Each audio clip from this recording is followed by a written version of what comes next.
friend, not always a dog.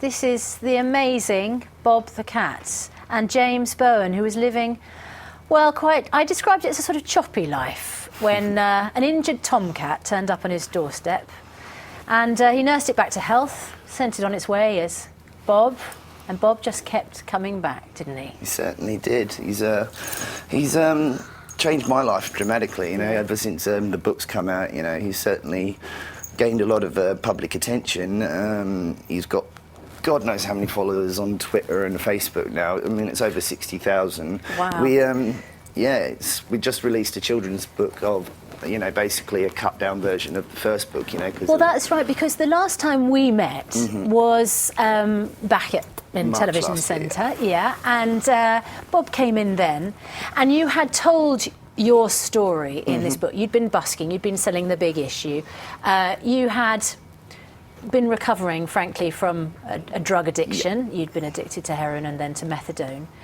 And now you've turned that story into a children's story.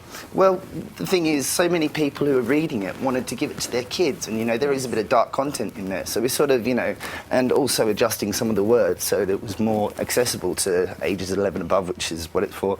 Plus, we chucked a load of colour photos in the middle of it, Bob wearing his different scarves and outfits, and it just, it sells itself, really. Yeah. Tell us a little bit about how when you are going through the dark times and you're at your bleakest, tell us about, how it was that this ginger cat, somehow communicated something to you, or what you felt was going on. Well, I think it was, first of all, he'd been injured. He'd been in an attack of a fox or another cat, something like that. It was before I'd had him neutered, so he was still quite boisterous.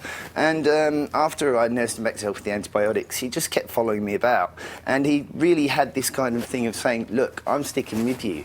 And it was just, look at him now, he's definitely Dad's boy.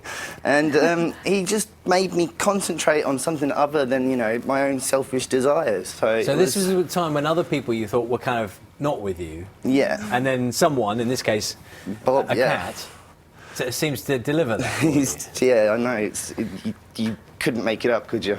And the thing is that, lots of people have pets, lots of people have cats, but this cat, Bob, didn't want to leave your side. When you went into Covent Garden to do your busking, you thought you'd left Bob at home. You turn round, Bob's following you. Onto the bus. He jumps onto buses. He looks out of the window of the bus. He sees what's happening. He travels around on your shoulder and wears scarves. He's really like a child. Oh, he's definitely a person. Friend. Yes, completely my best friend. I don't know where I'd be right now if I wouldn't be sitting here talking to you, would I? He's certainly been a good friend to me, so. And there were times, weren't there? Charlie alluded to it, where it's been you've hit a low again, and you've thought, I could be tempted back to the dark side. But thinking of Bob. Well, this is it. It's like positive reinforcement, kind of from him to me, kind of thing. It's.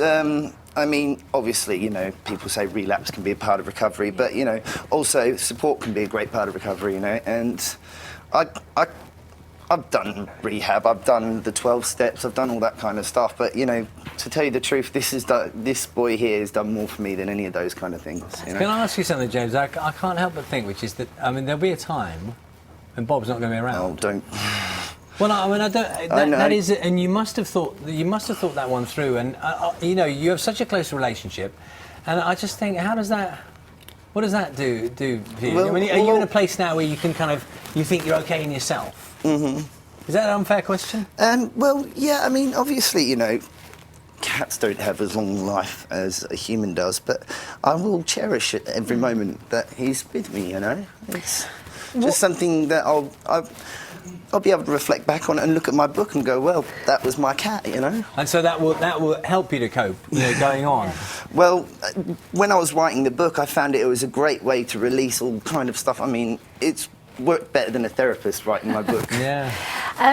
Bob may know. I love the way that Bob's looking around and kind of looking low, because Bob may know that there was a mouse of course, Was, that's found absolutely true. on the floor below in this very building. He did seem to be actively sniffing something up when he came Yeah, in. you know what? I think if we could let Bob loose after the programme, Bob might come up with all sorts of things. Do a bit of mousing for you. Is he a around good the mouser? Yeah, well, he's definitely, he likes playing with his mouse toys. I mean, we don't really have mice where I live, but... No, of course not. But he's got one mouse in particular, which we call the Scraggly Mouse, and we've had it for like over a year now, and it's It's a completely toy. torn to bits. Yeah. But it's still his favourite toys, and he keeps getting all these toys from people, but he just always goes back to the Scraggly Scraggly Mouse. Mouse. Well, he's a great character. It's just so funny how he's like taking everything in. Yeah. He Oh, wants to brilliant. play It's now. lovely to see you both. Thank you for having us Thank back on the you. show, guys. It's brilliant. And Bob, no ordinary cat. It's the children's version of the original story, is out now. That's all from Breakfast this morning. Tomorrow, Wilco Johnson, the guitarist from Dr. Feelgood, will be joining us on the sofa. And it's the start of London Fashion Week, asking if the fashion world is catering well enough for the plus-size market.